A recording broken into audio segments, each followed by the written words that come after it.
who is to blame for Nigeria's economic hardship under the Tinubu administration?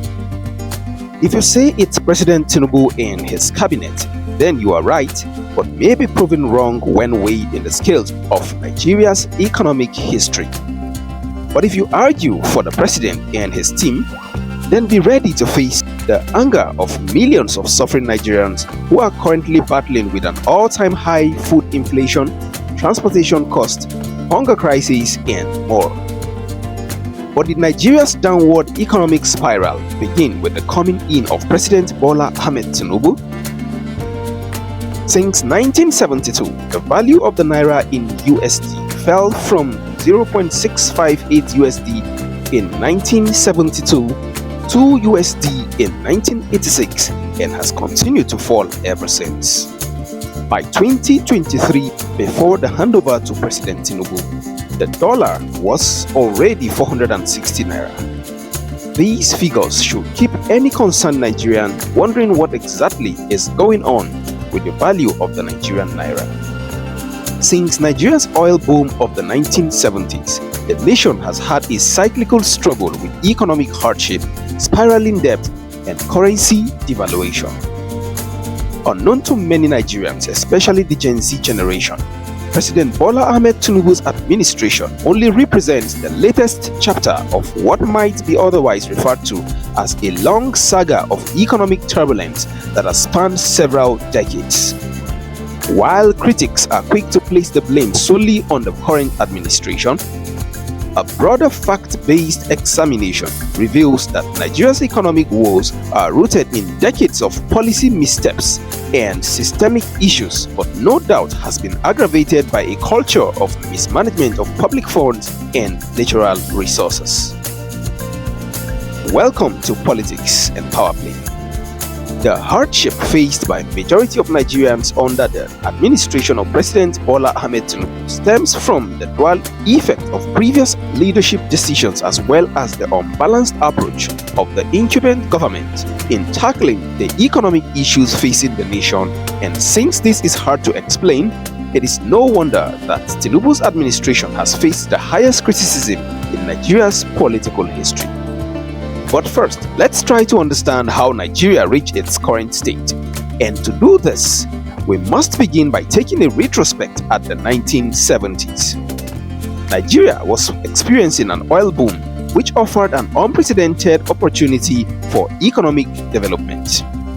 But instead of investing this windfall in diversifying the economy, successive governments became heavily dependent on oil exports.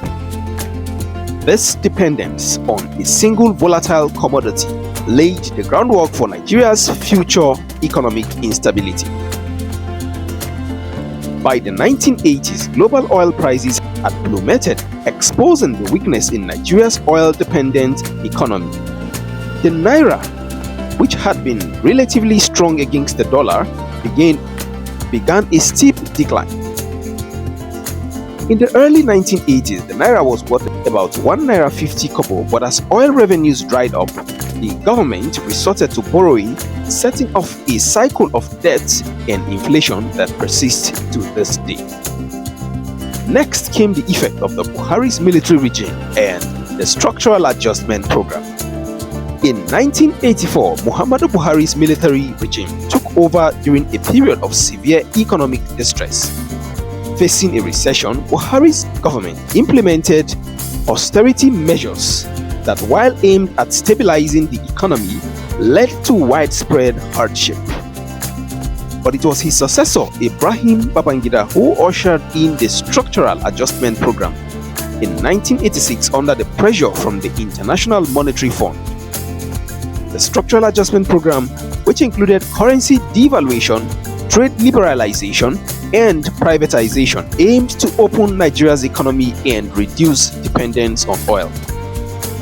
Yet the program largely backfired.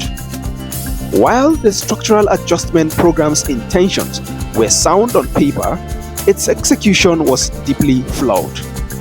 The devaluation of the naira was meant to make exports more competitive, but because Nigeria had very little to export beyond oil, Nigeria's currency continued to lose value. Inflation skyrocketed and the standard of living for ordinary Nigerians worsened. But again, there was the economic turmoil and perennial fuel scarcity under the Abacha regime. This economic hardship continued into the 1990s. Under General Sani Abacha, Nigeria witnessed another wave of economic strain. Abacha's rule was marked by corruption and fuel scarcity became an almost constant issue despite Nigeria's status as a leading oil producer. Black markets for fuel also emerged, and Nigerians spent weeks following queues just to fill their tanks. Meanwhile, the Naira continued its downward spiral, further eroding purchasing power. Abacha's regime left behind a legacy of economic mismanagement and corruption, which worsened Nigeria's already struggling economy, and by the time Nigeria returned to civilian rule in 1999, the economic foundation was fragile, and successive administrations, including those of Olusegun Obasanjo, Musa Yar'Adua, and Goodluck Jonathan, struggled to reverse the damage done. Now fast forward to the economic hardship of the last two administrations. In 2015, Muhammadu Buhari returned to office as a democratically elected president, once again inheriting an economy that was heavily reliant on oil and battered by falling global oil prices. His administration faced severe challenges, beginning with a recession in 2016, leading to an all-time high unemployment, failure to pay salaries, as well as rampant inflation. The Naira also plummeted, reaching new low against the dollar due to declining foreign reserves and a struggling economy.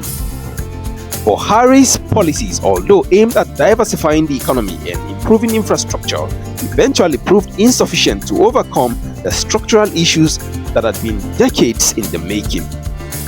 Instead, many Nigerians faced heightened economic hardship as inflation rose and the cost of living surged. Ultimately, Nigeria's current economic hardship cannot be solely attributed to Tinubu. While his government has played a key role in shaping the current economic situation, it is fair to agree that he inherited a deeply flawed economic system. The economic woes Nigerians face today are the result of decades of mismanagement, policy missteps, and an over-reliance on oil that dates back to the 1970s. The Naira-dollar relationship has worsened consistently due to a lack of diversification and poor economic planning since the 1970s. Tinubu's administration, despite its faults, is attempting to redirect the course of an economy that has been misdirected for decades, and this may take years to accomplish. In the end, addressing Nigeria's economic hardship will require not only corrective policies but also an honest reckoning with the nation's economic history. President Tinubu, like his predecessors, will need to make difficult decisions. Blaming any one administration overlooks the complexities of Nigeria's economic history and the shared responsibility for its current challenges. A path forward lies in acknowledging these hard truths and working collaboratively to secure Nigeria's economic future. Thanks for watching, and if this is your first time on this channel, please make sure to click on the subscribe and notification button for more robust and unbiased political commentary on Nigerian politics.